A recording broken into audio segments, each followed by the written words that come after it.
প্রিয় দর্শক, আপনাদের মাঝে আবার ফিরে আসলাম অসহায় মেয়ের কাছে। আমরা শুনবো তার জীবন কাহিনী। আসসালামু আলাইকুম। ওয়ালাইকুম আসসালাম। পিচ্ছি আপু, তুমি কেমন আছো? ভালো আছি, আপনি ভালো আছেন? আল্লাহ তাআলা খুব ভালো রাখছে। যাই হোক, আজকে মনটা হাসি খুশি। সকালে কি খেয়েছো, মানে কি নাস্তা করেছো? হ্যাঁ, করছি। কি খাওয়া দাওয়া করছো? ভাত খাইছি। ভাত খেয়েছো না? তোমার নামটা কি জানতে পারি আরেকবার? আমার নাম সাদিয়া। সাদিয়া। তোমার হোম ডিস্ট্রিক্ট? আমার হোম ডিস্ট্রিক্ট হচ্ছে নওগাঁ। নওগাঁ। ফ্যামিলি থেকে কে আছে? কে আছে আরেকবার জানতে চাই। ফ্যামিলিতে আমার মা আছে। ও, মা আছে আর বাবা নাই তো? ভাই বোন? ভাই বোন আমি একাই। তুমি একা? তো যাক, দুনিয়াতে তুমি একা আছো। সবসাথে তোমার সুখী আর কথা ছিল, যদি টাকা পয়সা থাকতো তাহলে তোমার সাথে সুখী আর কেউ হতো না, বুঝছো? তো যাই হোক, আমাদেরকে আমার সামনে কি জন্য আসছো? সহযোগিতার জন্য না বিয়ের জন্য? সহযোগিতা বিয়া দুইটাই বলা যায়। দুইটাই। মানে কেউ যদি তোমাকে ভালোবেসে পড়াশোনার খরচের টাকা দিত তাহলে পড়াশোনা করতো নাকি? আর যদি কেউ বিয়ে করতো তাহলে তো আরও হ্যাপি। বিয়ে করে যদি পড়াশোনা চালিয়ে যায় তাহলে তো আরও ভালো। তো যাই হোক,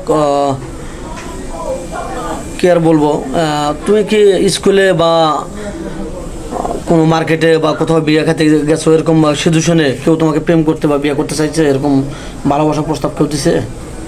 হ্যাঁ, একদিন বিয়ে খেতে গেছিলাম। হ্যাঁ। তো ওই জায়গায় একটা ছেলে আমাকে অনেক পছন্দ করছিল। আচ্ছা। মানে ডাইরেক্ট বিয়ে করার জন্য অনেক পাগল হয়ে গেছিল। আচ্ছা। পরে ওর এত দুর্বলতা দেখে আমি ফ্যামিলিতে জানাইছি, কিন্তু পরে খবর নিয়ে দেখে যে ওর বউ বাচ্চা সবই আছে। তাহলে তো একটা ধোকায় পড়ে, মানে পড়াই ওরকম সিচুয়েশনে পড়ছিল না? হ্যাঁ, আমিও অনেকটাই ওর প্রতি দুর্বল হয়েছিলাম আমার ভালোবাসা দেখা। কিন্তু পরে খবর নিয়ে তো মনটা ভেঙে গেছে। এখনকার যুগে ভালোবাসার কোনো দাম নাই, সবাই প্রতারণা করে। বুঝতে পেরেছি যে তুমি কখনো ভালোবাসো না, কিন্তু ছেলেটা তোমার পিছিয়ে ঘুরে নিয়ে তোমার একটু মনটা দুর্বল হয়েছিল নাকি তার প্রতি? পরে ফ্যামিলিকে জানাচ্ছো, ফ্যামিলি যা দেখে যে তার ওয়াইফও আছে, তার বাচ্চাও আছে। তো অল্প থেকে তোমার কপালটা ভালো বেঁচে গেছো, কারণ না হলে প্রতারণা খপ্পরে পড়ে গেছিলে প্রায়।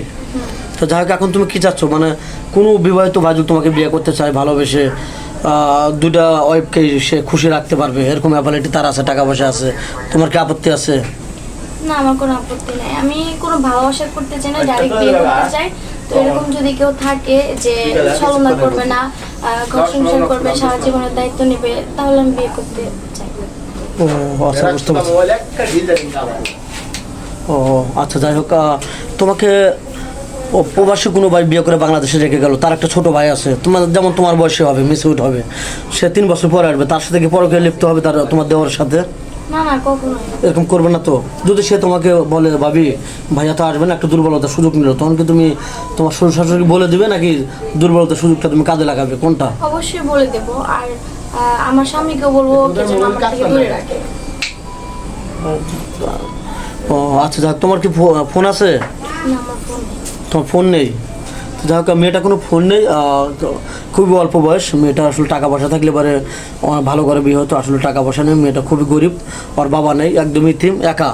তো আমাদের নাম্বার দেওয়া থাকবে, মানে ইউটিউব চ্যানেল কর্তৃপক্ষের নাম্বার দেওয়া থাকবে, কেউ ভিডিও কল দেবেন, অডিও কল দেবেন, ভিডিও কল দিলে ব্লক করতে বাধ্য হবো। ভালো থাকবেন, সুস্থ থাকবেন, এই সবার জন্য কামনা করি। আল্লাহ হাফেজ।